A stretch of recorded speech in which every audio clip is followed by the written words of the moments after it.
천천히 한번 우리가 읽어보겠습니다. 시작. 마음이 가난한 사람은 복이 있다.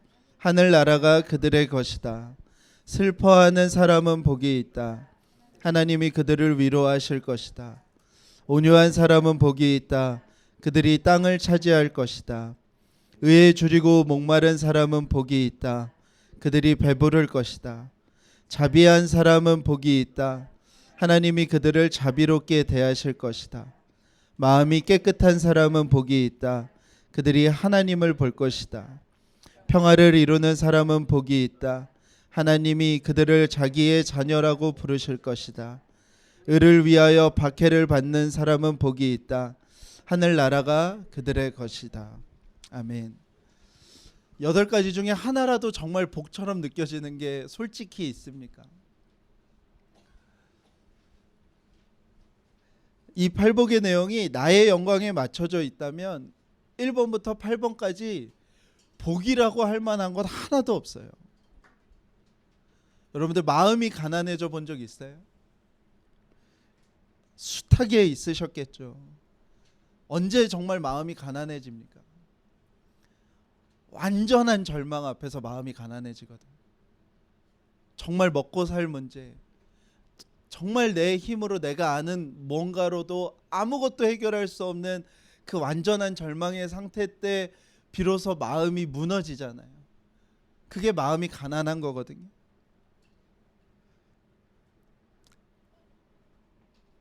그게 복이래요. 슬퍼하는 사람은 복이 있다고 해요. 최근에 슬퍼서 울어보신 적이 있으십니까? 그게 복인가요? 막 아침에 일어났는데 막 슬퍼가지고 눈물이 막 주룩주룩 내리는 때 그게 진짜 우리는 복이라고 생각을 하나요? 온유한 사람이 땅을 얻는데요. 주위에 누가 땅을 얻습니까? 누가 이 세상에 물질을 소유하죠? 악독한 사람이 소유해요. 악독해져야 부자가 되죠. 피도 눈물도 없어야 부유해질 수 있죠. 의에 줄이고 목마른 사람들이 복이 있대요. 나와 내 가족만 살피는 게 아니라 의를 위하여 막 마음이 상하고 목이 마르고 굶주린 사람들이 복이 있대요. 자비한 사람들, 긍휼함으로 사람을 대하는 사람들, 사람을 대할 때 마음이 깨끗한 사람, 그 사람들이 정말 복을 받나요? 아니요. 우리는 이 땅을 살면서 그런 거는 거의 경험 못해요. 저 사람이 도대체 뭔 생각을 하는지, 어떤 음흉함이 있는지 모르는 사람들이 이 세상에서 복을 받죠. 평화를 이루는 사람이 복을 받는데요. 정말 그런가요? 가장 효과적인 리더십이 무엇이냐면 편을 나누는 거예요. 사람들 안에 이 편과 저 편을 나누는 것이 가장 효과적인 리더십이에요. 나와 이 사람들이 갈등을 해서 뭔가를 얻는 거는 너무 어려운 일인데요. 이 편과 저 편이 갈등을 하게 하면 내가 원하는 대로 쉽게 이끌어갈 수 있어요. 정치인들이 그걸 알기 때문에 저렇게 하는 거예요. 근데 평화를 이루는 것이 복인가요? 의를 위하여 박해받는 사람,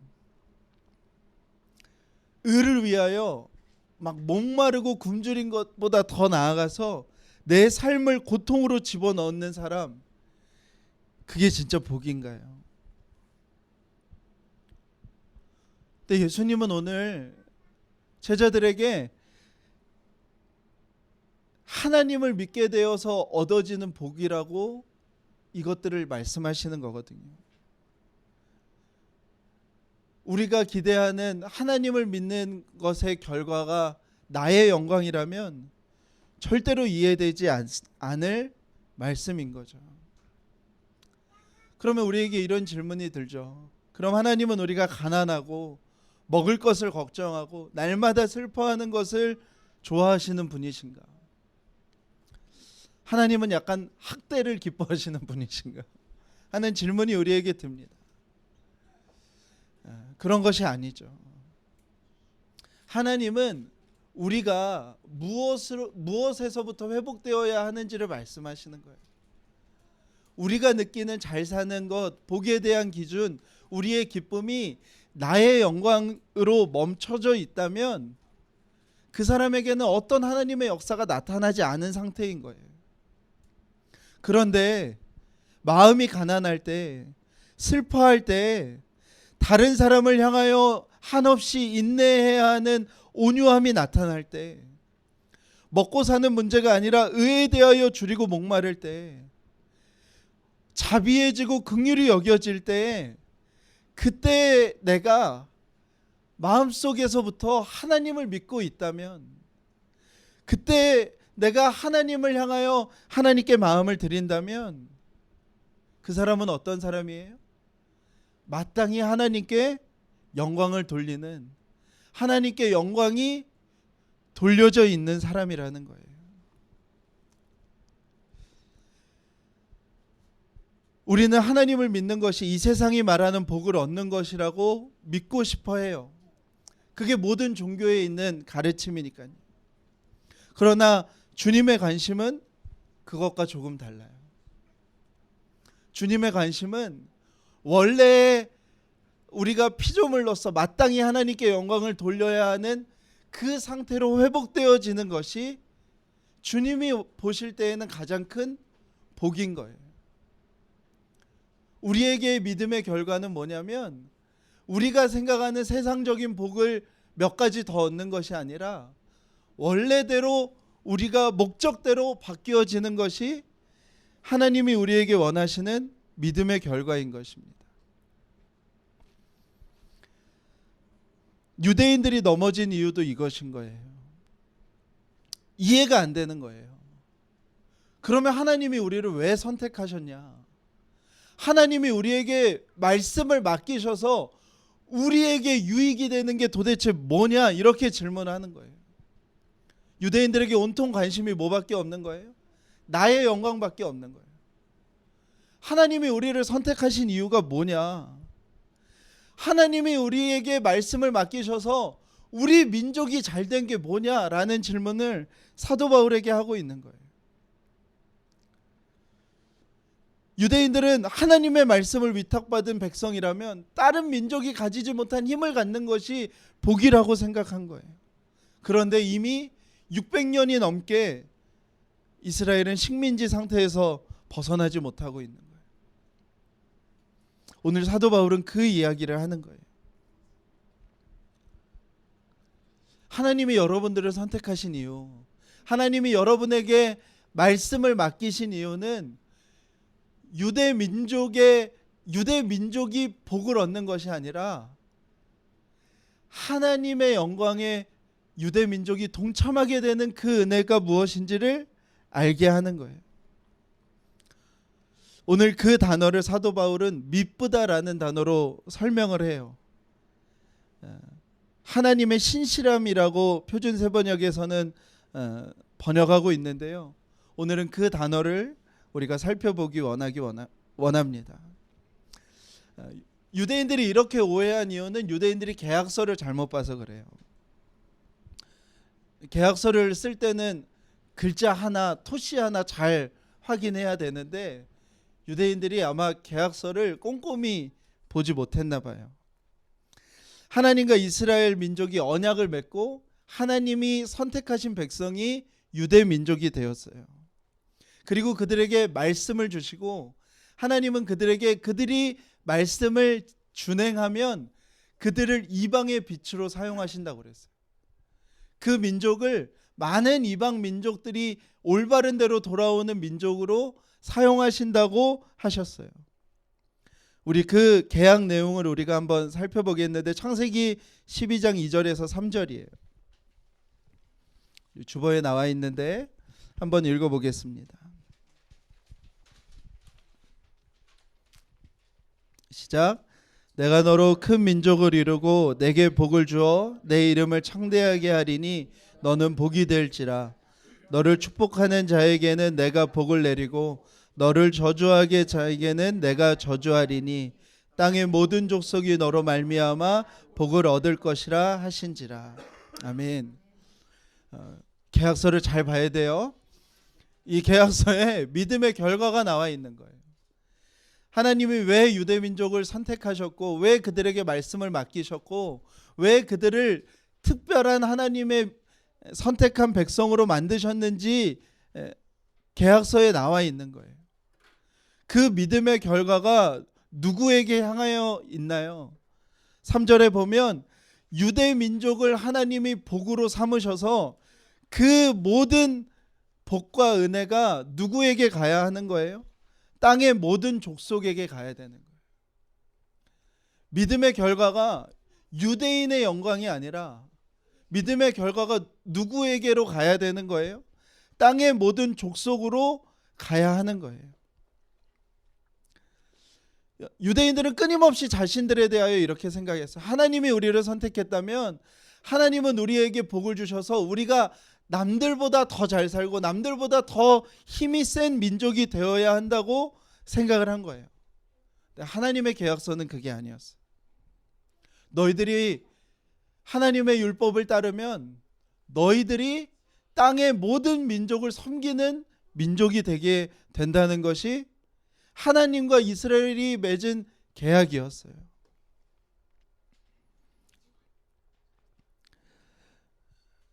(3절에) 유대인들이 이런 질문을 해요. 하나님은 유대인들에 따라서 제한을 받으시는 분이 아니시냐? 무슨 질문이냐면, 하나님이 우리를 선택했고 하나님이 우리 민족을 통해서 땅의 모든 족속을 축복하기 원하시는데 우리가 배째라 하고 있으면 하나님은 아무것도 하지 못하시는 분 아니시냐라고 사도 바울에게 질문하는 거예요. 완전히 이해를 못했어요. 계약을 하는 그 갑이신 하나님의 의도를 을은 전혀 이해를 못한 거예요. 갑은 무엇을 위하여 유대인을 부른 거예요? 땅의 모든 족속을 축복하기 위하여 유대인을 부른 거예요. 하나님은 이미 하나님의 열심으로 하나님이 선교의 일을 해 가고 계시는 거예요. 모든 민족이 구원을 얻기까지 하나님은 쉬지 않고 일하고 계시는 그 일에 누구를 초청하신 거예요? 유대인을 초청하신 거예요. 그래서 그 땅의 모든 민족에게 복음을 전하시는 그 하나님의 영광을 곁에서 함께 보도록 이스라엘 민족을 특별히 초청하신 거예요. 근데 유대인들은 뭐라고 착각을 하고 있어요? 우리가 아무것도 안 하면 하나님도 아무것도 하지 못하시는 거 아니냐라고 이야기를 해요. 그들은 이 계약을 완전히 오해하고 있는 거예요. 유대 민족이 하나님 앞에 신실하지 않아도 하나님의 신실하심은 전혀 손상되지 않아요. 유대 민족이 하나님 앞에 악을 해가면서 전혀 신실하지 못한 모습으로 하나님 앞에 있다고 하여도 하나님은 땅의 모든 족속이 축복을 받는 그 일을 조금도 쉬지 않으세요. 단지 유대인들이 받을 복을 못 받는 것뿐인 거예요. 하나님께서 그 민족에게 부어주시고자 하는 그 복, 그 민족이, 아무것도 아닌 그 민족이, 가장 힘없고 연약했던 그 민족이 땅의 모든 족속들을 섬기게 되는 그 복을 못 받는 것뿐이지 하나님의 영광은 조금도 손상되지 않는다는 거예요. 유대인들이 율법을 하나도 지키지 않아도 하나님은 이방인들을 위하여 지금도 일하시는 하나님이신 거예요. 이 질문이 우리에게도, 한국교회에게도 동일한 거예요. 우리는 복을 교회가 잘 되는 거라고 생각을 해요. 교회에 사람이 많아지고 좋은 장소를 만들고 좋은 시설을 갖추고 다른 사람들은 할 수 없는 뭔가 대단한 일을 교회가 하면 그 교회가 잘 된다고 생각을 하는 거예요. 잘못된 생각이죠. 복음의 결과는 나의 영광이 아닌 거예요. 교회의 복은 뭐예요? 하나님의 영광에 우리가 참여하게 되었다는 거예요. 교회가 잘하고 못하고를 떠나서 하나님은 여전히 일하고 계세요. 하나님은 지금도 살아 계세요. 교회에 대하여 영향받지 않으시는 분이 하나님이세요. 그러나 교회의 복은 뭐예요? 우리를 교회로 부르신, 성도로 부르신 우리의 복은 뭐예요? 영원히 쉬지 않으시는 그 하나님의 영광에 우리가 참여하게 되었다는 거예요. 그 영광에 우리가 초청받았다는 거예요. 썩어지고 사라질 것들의 평생에 매여 살 저와 여러분이 그 영원하신 하나님의 영광에 초청되었다는 거예요. 사람들이 가장 크게 오해하는 것이 그거예요. 하나님을 위해서 우리가 뭔가 대단한 뭔가를 해야 한다, 이뤄야 한다라는 생각이에요. 저와 여러분은 성경의 판단을 믿어야 돼요. 저와 여러분은 완전히 타락한 존재예요. 어떤 희망도 어떤 소망도 없는 존재예요. 어떤 유명한 배우가 했던 것처럼 모두가 다 해놓은 거에 내가 숟가락 얹을 수 있는 그 수준도 저희는 안 돼요.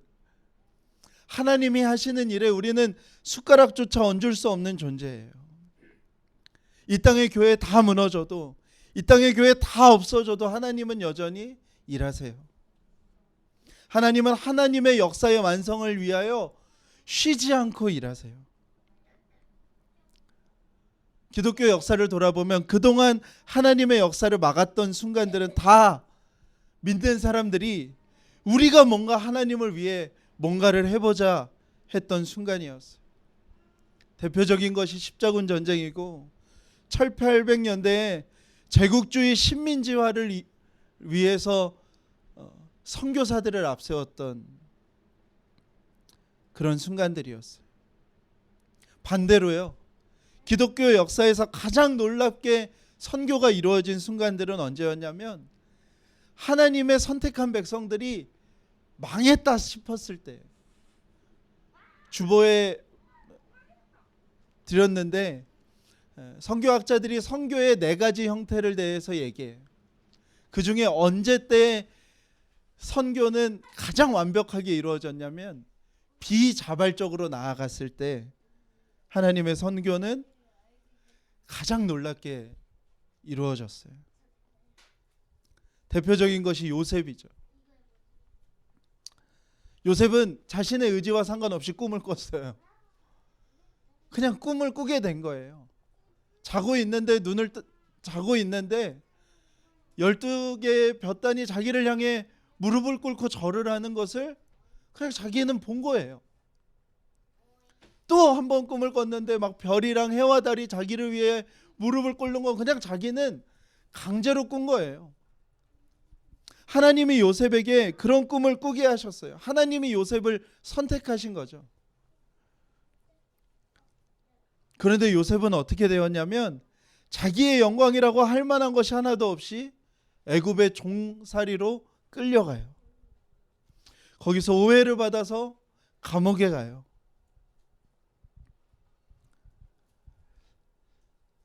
비자발적으로 애굽까지 끌려간 것이 요셉이에요. 그러나 그것으로 인하여 어떤 일이 일어나죠? 요셉으로 인해서 애굽의 주변의 모든 나라들이 요셉의 하나님을 고백해요. 바로가 요셉의 하나님을 찬양해요. 요셉은 복된 삶을 살았어요.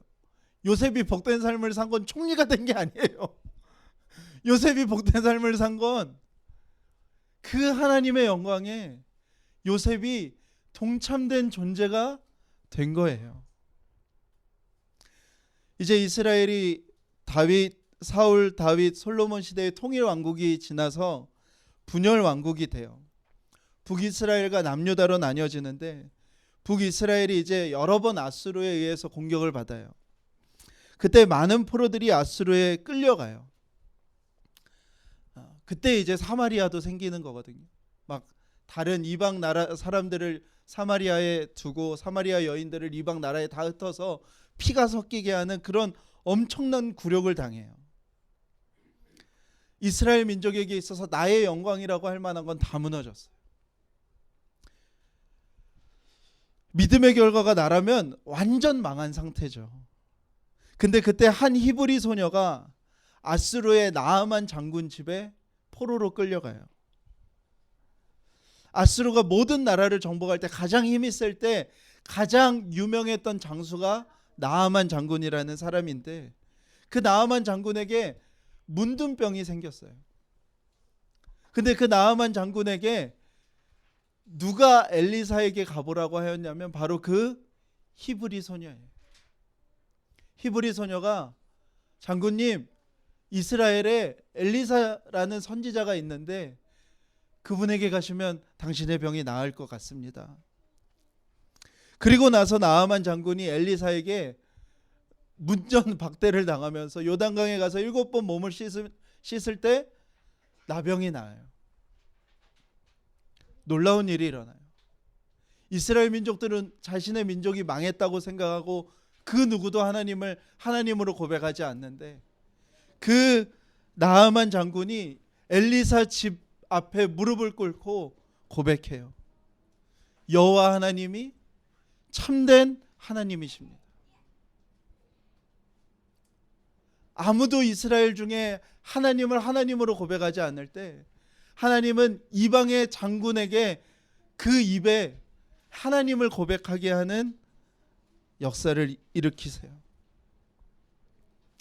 초대교회 때 오순절이 임하고 엄청난 박해가 일어나요. 모든 기독교인들이 다 흩어져요. 디아스포라라고 하는 흩어진 그리스도인들이 되었어요. 여러분들, 지금도 이사하는 게 쉬운 게 아니죠. 이 시대에는 이사하는 건 그냥 죽는 거예요. 내 삶의 터전을 벗어나 고향을 떠나야 한다는 것은 죽음과 같은 일인 거예요.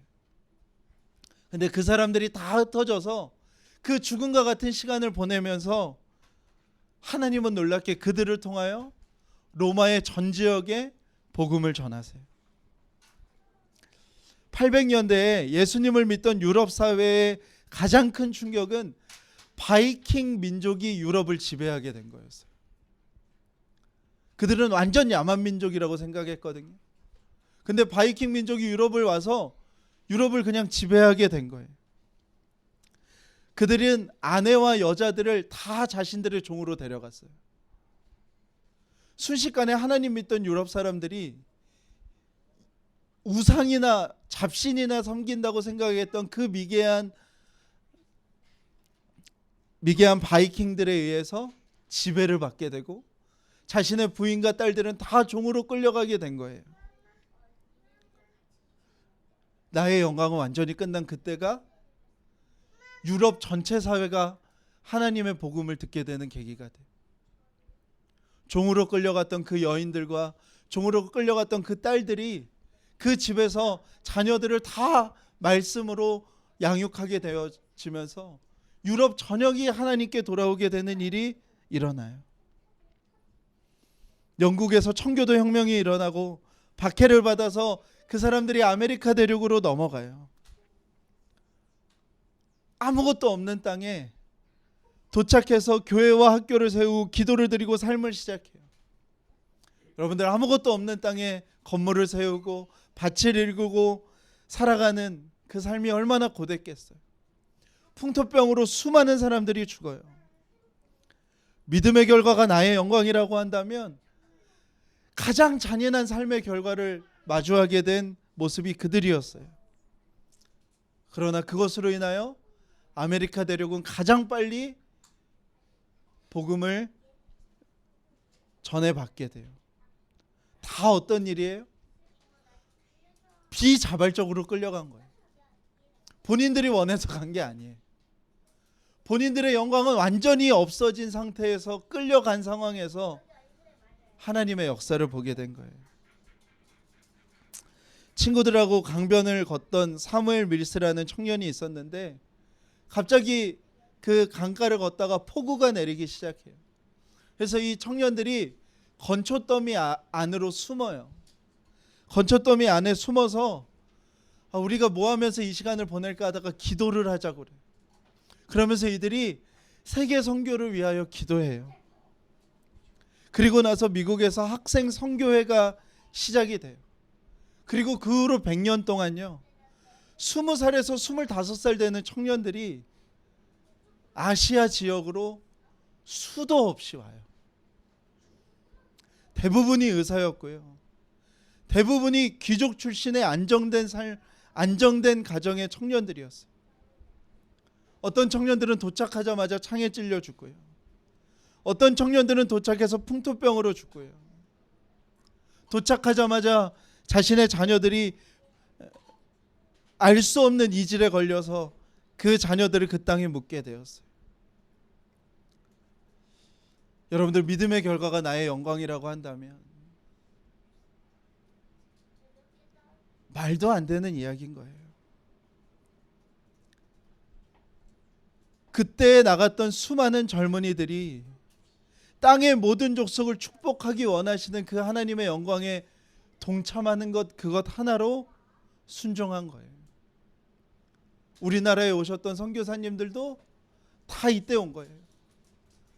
이 나라가 여기에 있는지 몰랐어요. 미국 사람들은 다 중국에, 일본에 선교하러 왔다가 조선이라는 나라가 있대 해서 그 이야기 듣고 이 땅에 온 거예요. 우리나라에 오신 선교사님 중에 유언으로 초콜릿 먹고 싶다고 유언 남기고 죽으신 선교사님이 있어요.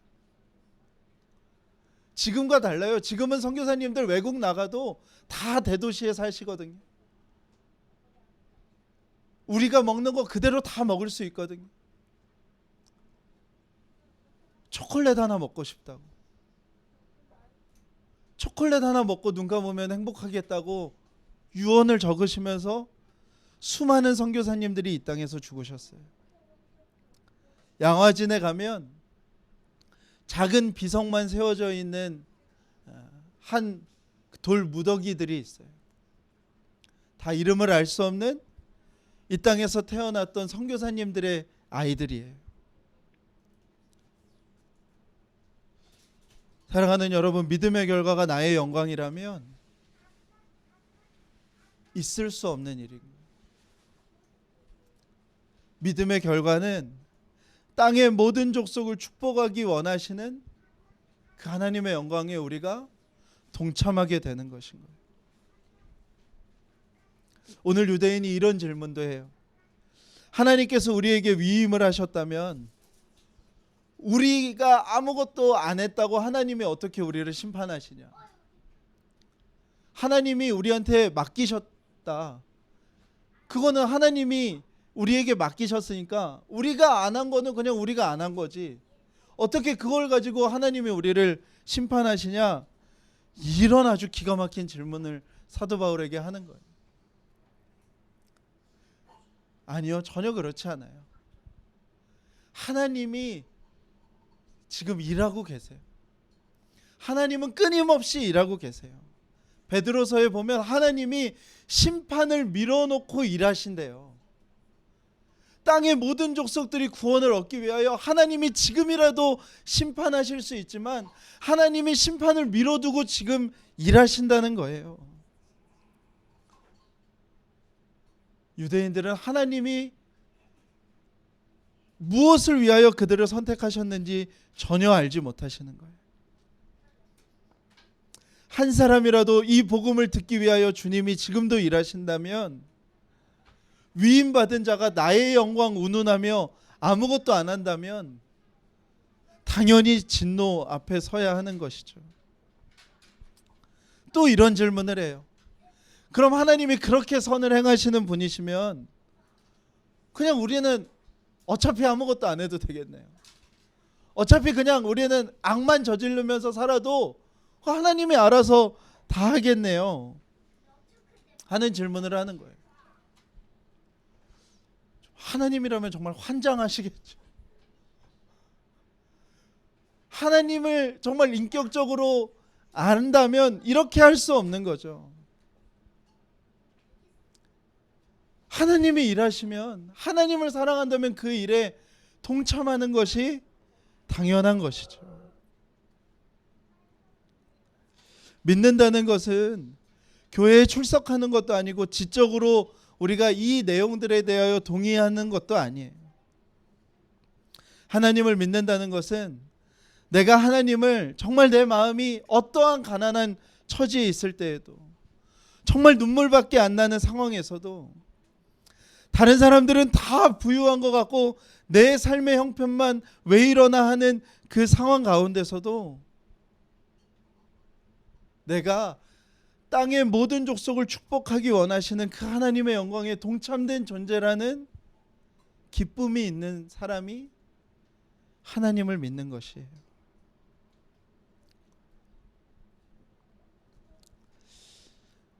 제가 이번 주에 이렇게 사람들을 만나서 이야기하면 이제 그것들이 이렇게 제 안에 차곡차곡 쌓이는데, 최근에 이렇게 지배적인 저의 마음이 뭐냐면, 사람들의 마음이 정말 예수님 앞에서 너무 많이 이렇게 멀어져 있는 세대라는 생각이 드는 거예요. 대화를 나누면 교회에 대한 기대가 아예 없어요. 그런 얘기 자체를 잘 안 해요. 제가 신학교 막 들어갔을 때 이제 한국 교회가 성장이 멈췄고 마이너스 성장을 하고 있다, 그러면서 이런저런 문제가 있다, 이런 얘기를 이제 듣기도 하고 하기도 했는데, 정확히 지금이 그 당시에 했던 뭐 이런저런 문제들이 이제 다 터져 나온 상황이에요. 많은 사람들이 이제 어떤 공동체에 속해서 신앙생활을 하는 것을 정말 마음적으로 포기해버린 상태. 그냥 어느 교회에 출석해서 설교를 듣고 가지만 진짜 신앙생활이라는 것을 하나라는 질문 앞에 의문이 들고, 하나님을 향한 믿음들이 다 희미해져 가고 있는 교회 유행어들이 있어요. 모르겠어요, 어려워요, 이런, 무슨 얘기하면 모르겠어요, 무슨 얘기하면 다 어려워요, 이래서 하는 그런 마음이 들 때 이렇게 애통해하면서 저도 기도를 해야 되는데, 그냥 그런 것들에 이렇게 마음이 눌리더라고요. 그런데 오늘 말씀을 준비하면서 그런 마음을 주시는 것 같아요. 회복시켜 주시는 것 같아요. 다 망한 것처럼 보이고 이제 아무런 기대할 것이 없어 보이고, 정말 예레미야가 맨발로 길을 다니면서 의인한 사람을 찾는데 의인 한 사람이 없었던 그 예루살렘 성내와 같은 그 마음과 다를 것이 없다 하여도, 하나님은 지금도 일하고 계세요. 하나님은 여전히 살아계세요. 하나님은 지금도 심판을 지연하시고 땅의 모든 족속들이 주님 앞에 돌아올 때까지 일하시는 분이신 거예요. 오늘 사도 바울이 사용했던 그 단어, 하나님은 여전히 미쁘세요. 하나님은 여전히 신실하세요. 하나님이 선택한 백성들이 아무런 신실함이 없어도 하나님은 지금도 신실하신 거예요. 사랑하는 여러분, 우리의 삶에서도 동일합니다. 성경은 우리의 삶이 수고와 슬픔뿐이라고 얘기해요.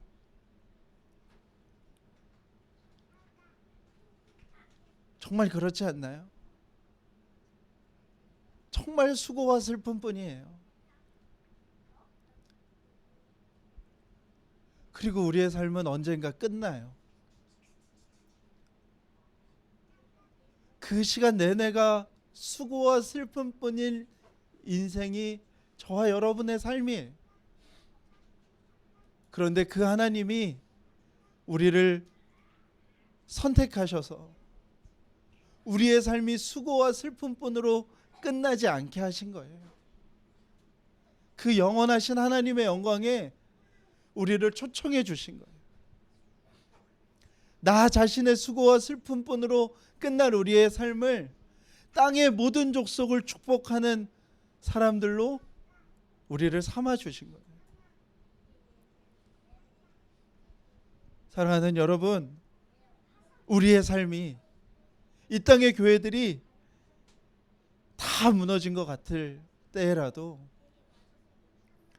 우리 안에 여전히 미쁘신 하나님으로 인한 기쁨이 있는지 스스로에게 물어야 하는 것입니다. 그것이 있다면 하나님은 하나님의 살아계심을 우리의 삶 가운데, 이 땅 가운데, 열방 가운데 행하시고 이루실 여전히 살아계시는 하나님이신 것을 믿습니다. 우리 함께 찬양하시겠습니다.